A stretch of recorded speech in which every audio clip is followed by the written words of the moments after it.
UGC guideline का विरोध क्यों?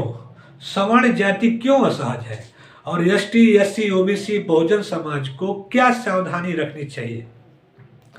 नमस्कार साथियों, मैं हूं रविकांत। आज हम बात करेंगे यूजीसी की तकनीकी गाइडलाइन पर मचे बवाल की। एक साधारण सवाल से शुरुआत करते हैं। जब कोई नियम सबके लिए बराबरी की बात करता है तो उसका सबसे ज्यादा विरोध कौन करता है? जवाब साफ है, वही वर्ग जिसे अब तक बिना सवाल किए सबसे ज्यादा लाभ मिलता रहा। अब यूजीसी की गाइडलाइन को लेकर सवर्ण जाति संगठनों, प्रोफेसरों और तथाकथित मेरिटधारियों में बेचैनी क्यों है और इससे एसटी, एससी, ओबीसी और पूरे बहुजन समाज का क्या समझना चाहिए?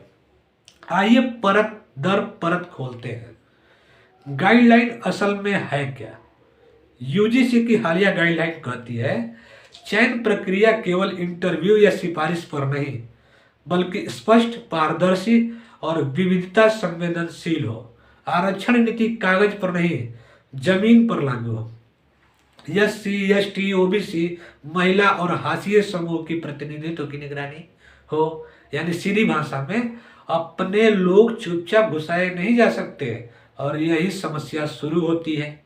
सवर्ण जाति को आपत्ति क्यों है? अब असल सवाल है, विरोध क्यों है? मेरिट का झूठ नैरेटिव हिल गया है। अब तक मेरिट का मतलब था अंग्रेजी जानना, बड़े शहर का कॉलेज, नेटवर्क और गॉडफादर। अब जब स्ट्रक्चर बैरियर की बात होने लगी तो मेरिट की दुकान हिल गई। बराबरी का मतलब विशेषाधिकार का अंत। अकादमिक सत्ता पर पकड़ ढीली पड़ रही है। विश्वविद्यालयों में प्रोफेसर, डीन, सिलेक्शन कमेटी कौन बैठा है? एक ही सामाजिक पृष्ठभूमि। यूजीसी की गाइडलाइन पूछती है इतने सालों में एससी, एसटी, ओबीसी कहाँ है? और यह सवाल सवर्ण जाति को चुभता है। डर है हम पीछे न रह जाएं। असल डर यह नहीं कि बहुजन आगे जाएगा, डर यह है कि हम अकेले आगे नहीं रहेंगे। इसी डर को नाम दिया गया है अकादमिक स्वतंत्रता खतरे में है। यह सिर्फ शिक्षा का मामला नहीं है, ध्यान दीजिएगा। यह बहस सिर्फ यूजीसी का नहीं है, यही बहस न्यायपालिका में है, यही बहस मीडिया में है, यही बहस कॉरपोरेट में है। हर जगह सवाल एक ही है, सत्ता में विविधता क्यों नहीं? जब भी कोई संस्था बहुजन प्रतिनिधित्व की बात करती है विरोध तुरंत शुरू हो जाता है।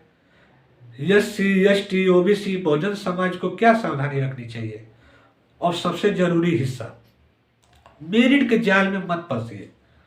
जब भी कोई कहे आरक्षण से क्वालिटी गिरती है तो उससे कुछ सवाल पूछिए। किसकी क्वालिटी? किसका मापदंड? 70 सालों से एक ही समाज चुन रहा था, तब क्वालिटी क्यों नहीं बढ़ी? डिफेंसिव मत बनिए, सवाल कीजिए। सावधानी नंबर 2, सिर्फ सरकारी नोटिफिकेशन पर भरोसा मत करिए। गाइडलाइन कागज पर अच्छी होती है लेकिन सिलेक्शन कमेटी में कौन है? इंटरव्यू में सवाल कैसे पूछे जाते हैं? नंबर कहाँ काटे जाते हैं? निगरानी, दस्तावेज, सवाल तीनों जरूरी हैं। अकेले अकेले लड़ाई मत लड़िएगा। बहुजन समाज की सबसे बड़ी कमजोरी व्यक्तिगत संघर्ष है, जबकि सामने लॉबी, नेटवर्क है, एसोसिएशन से समाधान, सामूहिक आवाज, सामूहिक हस्तक्षेप। मीडिया नैरेटिव से सावधान। मीडिया क्या दिखाएगा? आरक्षण बनाम मेरिट, योग्य बनाम अयोग्य।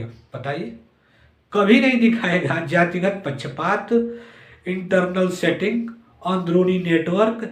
इसलिए अपना मीडिया, अपना प्लेटफॉर्म, अपनी भाषा। बहुजन समाज के लिए यह मौका क्यों अहम है? यह सिर्फ बचाव का समय नहीं है, यह दावा करने का समय है। शिक्षा में, शोध में, नीति निर्माण में अगर अभी चुप है तो अगली पीढ़ी भी योग्यता साबित करते करते थक जाएगी। अधिकार मांगा नहीं जाता, लागू कराया जाता है।